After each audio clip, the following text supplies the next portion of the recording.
La cherté de la vie est un indice pour nous de faire quelque chose pour survivre et sauver la vie de la génération future. Quand je parle de la génération future, je parle de nos enfants et nos petits-enfants. Si nous actuellement, la génération actuelle, nous ne faisons pas quelque chose pour vraiment garantir une vie heureuse à la génération future, la génération future va nous accuser comme nous avions accusé nos parents dans le futur. On disait que quand papa était jeune, la vie était moins chère et voici ce que papa devait faire pour nous garantir, nous, ses enfants, une vie heureuse, mais il n'a pas pu faire ça. Voici ce que maman devait faire pour nous garantir une vie heureuse, mais maman n'avait pas pris conscience pour le faire.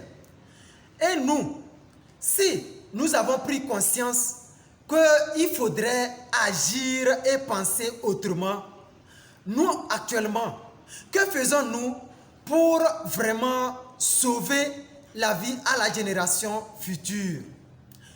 Pour ça, je vais aller directement dans les statistiques pratiques de la vie que nous vivons aujourd'hui.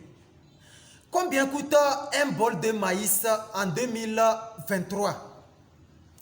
1000 francs. Combien coûtait le bol de maïs en 2010? Combien coûtait un bol de maïs en 2005? Les prix sont différents. Le prix du maïs en 2023 est égal à 1000 francs. Le prix du maïs en 2010 était à 400 francs. Le prix du maïs en 2005 était à 250. Vous-même, vous voyez la courbe de la vie. Donc, j'ai pris seulement l'exemple du maïs pour vous montrer où la vie est en train de nous mener. Et anticipons un bol de maïs en 2030. En tout cas, je dis 2000. Voilà. Et je prends un autre exemple de la vie que nous vivons aujourd'hui. Aujourd'hui, tout être humain doit se coiffer ou doit se tresser. Et combien coûte la prestation pour se coiffer aujourd'hui? Quand tu vas dans un salon de coiffure, les prix sont écrits et affichés. Moi, personnellement, j'appelle ça les prix imprimés. Et le tarif pour coiffer un homme, c'est 500 francs. Et ça varie selon les ateliers. Et les ateliers de coiffure de stars, le prix minimum est à 1000 francs. Le prix minimum est à 1000 francs de coiffure aujourd'hui en 2023.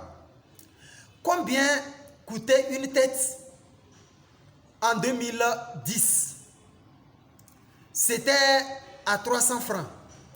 Combien coûtait une tête de coiffure en 2005 ou bien en 2000 ans? C'était à 150 francs. Combien coûtait une tête de coiffure en 1995? C'était à 100 francs. Et moi personnellement, on m'a coiffé à 100 francs. Après, c'est allé à 125, 150, 175, 200. Aujourd'hui, nous sommes à 500 et nous sommes en train de tendre vers 2000. Et j'anticipe combien coûtera la prestation de la coiffure d'une tête en 2030. Je me dis, ça fait 2000 francs. 2035, 2500, 2040, ça fait 3000. Anticipons, nos enfants se coifferont leur tête à combien? 3000 francs.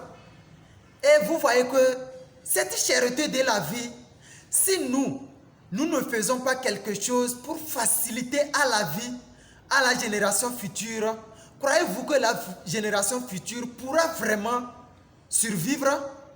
En tout cas, c'est ce qui fait que si nous, la génération actuelle, nous prenons notre vie et nous imbibons tout notre temps de jeunesse dans l'alcoolisme, dans le divertissement, où nous ne nous battons pas vraiment pour vraiment nous créer une vie de fortune, nos enfants vont vraiment vivre une vie plus difficile que nous.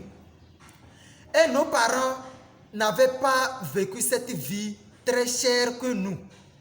Et ce que nous vivons aujourd'hui, en tout cas, je me dis que c'est une vie de mésos. C'est une vie qui est au milieu. Nos enfants vont vivre une vie plus difficile et plus chère. Alors, si nous ne nous mobilisons pas dans la création des richesses pour sauver la génération future sera une génération foutue. Et ça, j'ai pris quelques exemples pour faire la démonstration. Et dans certains quartiers, le prix du loyer est progressif. Tu peux aller, on va te dire, en ville par exemple, à Lomé, le prix minimum d'une chambre est à 10 000 francs. Et dans certains quartiers, le prix est progressif. Tu te loges à 10 000 et en 2024, le propriétaire de la maison vient te dire qu'il a expansé le prix et le prix est à 11 000 francs. L'autre année, il te dit le prix est à 12 000 francs. Vous voyez que la vie est en train de devenir plus chère.